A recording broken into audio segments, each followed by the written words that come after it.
Rebecca Brand, and today we're making a great Christmas treat. You can even give these away as gifts.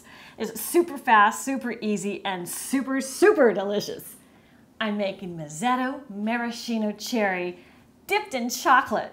The ingredients for this dish are maraschino cherries with the stems on top, chocolate pieces, and white chocolate pieces for the decoration. And you're definitely going to need a baking sheet with parchment paper or wax paper because they're really messy, and that's going to hold them till they firm up. I have melted chocolate so much in my lifetime, and this is the easiest way to do it, and it's my trick. I pop it into the microwave. I'm going to pop them both in, and then I hit 2 minutes. I hit power level 5 because I want it 50%. I don't want one edge of it to get too bubbly or too done fast because it'll make it really chalky and be hard to work with. And I'm going to start that. The chocolate morsels are okay, and I've done it on the stove on a double boiler, and I've done it in the microwave. And that typically either method will turn out pretty good. But the white chocolate morsels are so waxy, they never get to the liquid state. I give up. If you have seen my cake pop recipe, you're going to know what I'm talking about. That was a nightmare. So this is my cheat, and I'm really happy with the taste, with the consistency, and being able to work with it. So that's my tip for the day on the chocolate. You have to pay attention and make sure you take it out of there and stir it up, each color with separate spoons every minute or so, to get it so they don't melt too fast. First time you stick it in the microwave, make it 2 minutes. But then after that, every interval has to be shorter and shorter because when you get to the melting stage, then you can easily overcook it. That's a great tip to know too in life. I want to show you. And here's the chocolate. 2 minutes, see? Now that is too thick to be dipping. Now at this stage, it is like almost there. But I'm only going to stick it in for 30 seconds for the both of them because I surely don't want to overcook this. I just want to have it so it's a little more runny off my spoon. So I'm going to pop them in and give them a go. Here we go. Now take a look at that. That still does not seem to me to be done. It's got to go in for another 30 seconds. It is too gloppy on my spoon. White test. Same old deal. Stir it around. A 30 more second shot in that microwave is probably the ticket. Okay, good enough for government work. Let's get making our chocolate dipped cherries. When I was a kid, we used to get boxes of chocolate at Christmas. And so I'd always bite into them to see if I could get the cherry. I got in so much trouble. My mother would say, you can't just leave a half-eaten chocolate there. But I would. I'd sneak it because my mother would find that box of half-eaten chocolates. Who did that? I said, but Mom, I'm looking for the cherry. So there is one, nicely dipped. We put him on the tray.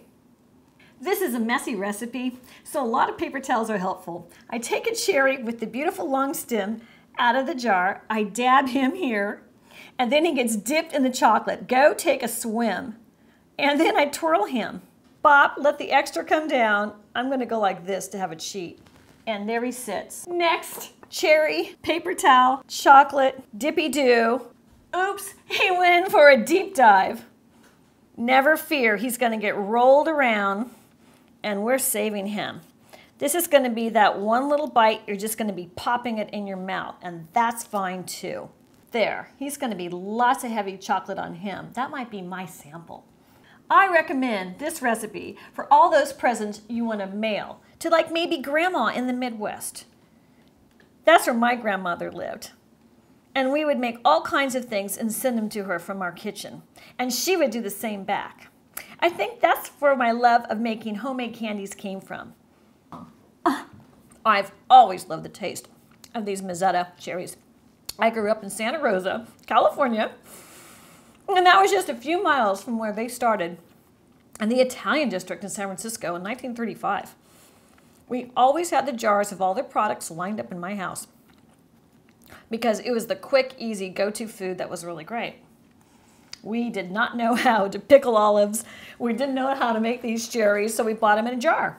I still don't know how they make these cherries. I hope one day I find out. Okay, bing, bop, Now I'm gonna have fun with the white decoration on top. There's a couple of tricks for decorating.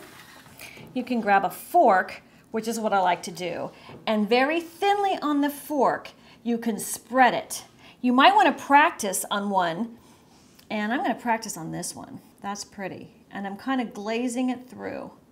See that? That's kind of neat. You can also do it with a toothpick.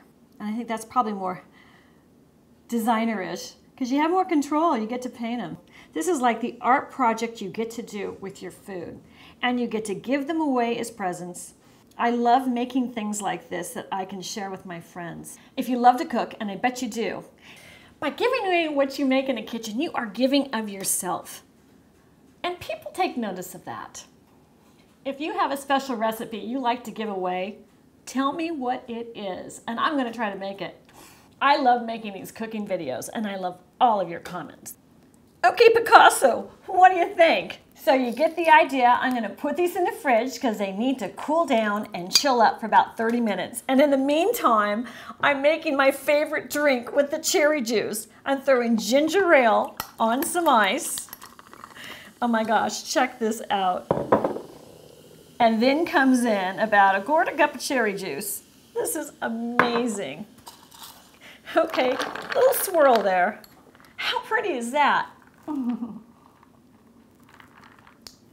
It's fabulous. So Merry Christmas and enjoy your box of chocolates. This time you know what you're gonna get. Cheers.